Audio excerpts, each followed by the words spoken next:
Hello. German सीखते time ना एक चीज है जो काफी लोगों को परेशान करती है और वो है एक्यूजेटिव केस। लेकिन फिक्र करने की कोई बात नहीं है। आज हम इस कॉन्सेप्ट को इतना आसान बना देंगे, खासकर उन सभी के लिए जो अभी A1 लेवल पर हैं, कि आपको इसमें कभी कोई दिक्कत नहीं आएगी। तो ये है हमारा आज का प्लान। हम शुरू करेंगे बिल्कुल बेसिक से कि आखिर ये एक्यूजेटिव है क्या। फिर हम एक सुपर रूल सीखेंगे जिसे याद रखना बहुत ही आसान है। उसके बाद हम उस रूल को कुछ एग्जाम्पल्स के साथ प्रैक्टिस करेंगे और एंड में एग्जाम में आने वाले सवालों को भी सॉल्व करके अपना कॉन्फिडेंस बढ़ाएंगे। ओके, तो चलिए शुरू करते हैं। एक्यूजेटिव को समझने के लिए ना सबसे पहले ये जानना जरूरी है कि किसी भी सेंटेंस में समझ लीजिए दो मेन कैरेक्टर्स होते हैं। एक जो काम कर रहा है यानी डूअर, और दूसरा जिसके ऊपर उस काम का असर हो रहा है यानी रिसीवर। बस यही एक सिंपल सा सवाल है जिसका जवाब जर्मन में अक्यूजेटिव केस देता है। सवाल क्या है? काम कर कौन रहा है और वो काम हो किस पर रहा है। तो देखिए, जो काम करने वाला है यानी सब्जेक्ट, वो हमेशा नॉमिनेटिव केस में होता है, और जिस पर एक्शन हो रहा है यानी हमारा डायरेक्ट ऑब्जेक्ट, वो होता है एक्यूजेटिव केस में। ये बिल्कुल सिंपल है। चलिए इसको एक बहुत ही आसान से इंग्लिश एग्जाम्पल से समझते हैं। मान लीजिए सेंटेंस है आई ईट एन एप्पल। यहाँ आई यानी मैं काम कर रहा हूं, तो ये हुआ सब्जेक्ट, और खाया क्या जा रहा है? एप्पल, तो एप्पल हुआ ऑब्जेक्ट। जर्मन में यही एप्पल अक्यूजेटिव केस में होगा। Simple right? अब आते हैं इसके सबसे बेस्ट पार्ट पर। पता है सबसे अच्छी बात क्या है? एक्यूजेटिव केस के लिए आपको बस सिर्फ एक छोटा सा बदलाव याद रखना है। और वो सुपर रूल ये है कि अक्यूजेटिव केस में सिर्फ और सिर्फ मैस्कुलिन आर्टिकल बदलता है, यानी डेयर बन जाता है डेन। दैट्स इट, बस इतना ही याद रखना है।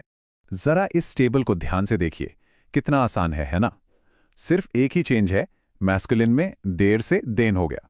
बाकी सब, चाहे वो फेमिनिन डाई हो, न्यूट्रल दस हो या प्लूरल डाई हो, वो सब सेम टू सेम रहते हैं, उनमें कोई बदलाव नहीं होता।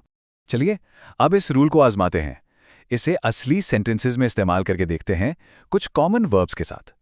देखिए, जर्मन में कुछ वर्ब्स ऐसे होते हैं जिनके बाद हमेशा एक ऑब्जेक्ट आता ही है, जैसे कि ज़ेहे यानी देखना, काउफन यानी खरीदना, या उन्टेज़ूखन यानी जांच करना। इसका मतलब है कि इन वर्ब्स के बाद जो भी नाउन आएगा वो ज्यादातर एक्यूजेटिव में ही होगा। एग्जाम्पल देखिए, इश untersuche den Patienten, यानी मैं मरीज की जांच कर रहा हूं। अब यहां पेशेंट एक मैस्कुलिन नाउन है जिसका आर्टिकल होता है der। क्योंकि डॉक्टर उस पर काम कर रहा है, वो ऑब्जेक्ट बन गया, इसलिए der Patient बदलकर हो गया den Patienten। देखा, हमारा सुपर रूल काम कर रहा है। बिल्कुल सेम लॉजिक यहां भी काम करेगा। सेंटेंस है इश प्रोग्रामीर देन कंप्यूटर। कंप्यूटर भी एक मैस्कुलिन नाउन है, डेर कंप्यूटर। अब क्योंकि उस पर प्रोग्रामिंग का काम हो रहा है तो वो बन गया ऑब्जेक्ट, इसलिए डेर कंप्यूटर चेंज हो गया देन कंप्यूटर में। परफेक्ट। चलिए अब एक छोटा सा डायलॉग सुनते हैं दो भाइयों खुश और श्रेयांश के बीच, ताकि हमें पता चले कि ये रूल आम बोलचाल में कैसा सुनाई देता है। तो खुश, जो एक गेमर है, वो गेमिंग से जुड़ी बातें करता है। वो कहता है एक स्पीले द स्पील, यानी मैं गेम खेल रहा हूं। यहां स्पील न्यूटर है, इसलिए 10 का 10 ही रहा। फिर कहता है एक लाडेडी डाटाए, यानी मैं फाइल लोड कर रहा हूं। यहां डाटाए फेमिनिन है, तो डी का डी ही रहा। और आखिर में वो श्रेयांश से पूछता है जीस टू डिन कंप्यूटर, यानी क्या तुम्हें कंप्यूटर दिख रहा है? यहां कंप्यूटर मैस्कुलिन ऑब्जेक्ट है, इसलिए उसने बिल्कुल आराम से डिन का इस्तेमाल किया। अब श्रेयांश, जो मेडिकल फील्ड से है, वो अपनी दुनिया की बात करता है। वो जवाब देता है 9 इश ज़ेर den Patienten, यानी नहीं, मुझे मरीज दिख रहा है।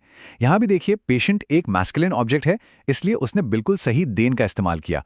फिर वो कहता है इश habe 10 मेडिकमेंट, यानी मेरे पास दवा है। यहां मेडिकमेंट न्यूटर है, इसलिए 10 का 10 ही रहा। तो आप देख सकते हैं रूल हर जगह एकदम परफेक्टली काम कर रहा है। चलिए, अब वक्त है जो कुछ भी हमने सीखा है उसे टेस्ट करने का। देखते हैं कि A1 एग्जाम में इस टॉपिक से जुड़े सवाल कैसे पूछे जाते हैं। रेडी हैं? ओके, पहला सवाल, इह sehe ब्लैंक मन। इस ब्लैंक में क्या आएगा?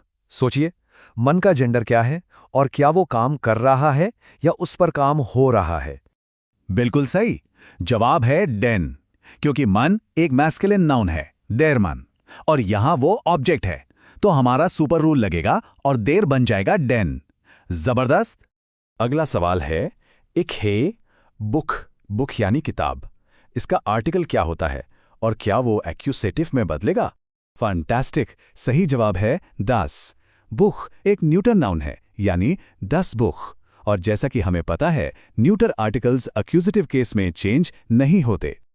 चलिए एक आखिरी प्रैक्टिस क्वेश्चन। इश काउफे डैश ताशे। यहां नाउन है तश यानी बैग, और ये एक फेमिनिन नाउन है, तो यहां क्या आना चाहिए? एकदम सही जवाब है। जवाब है दाई। और इससे हमारा रूल एक बार फिर प्रूव हो जाता है कि फेमिनिन आर्टिकल्स भी सेम रहते हैं, तो दिटाशे एक्यूजेटिव में भी दिटाशे ही रहेगा। देखिए, किसी भी चीज में महारत हासिल करने के लिए प्रैक्टिस सबसे जरूरी है। तो इस रूल को बिल्कुल पक्का करने के लिए डेन का इस्तेमाल करके 5 सेंटेंसेस लिखने की कोशिश करें, फिर 5 सेंटेंसेस डी और 10 के साथ।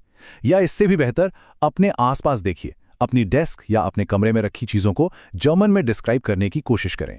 अब जब ये सुपर रूल पता चल गया है, तो अपने आसपास नजर दौड़ाइए।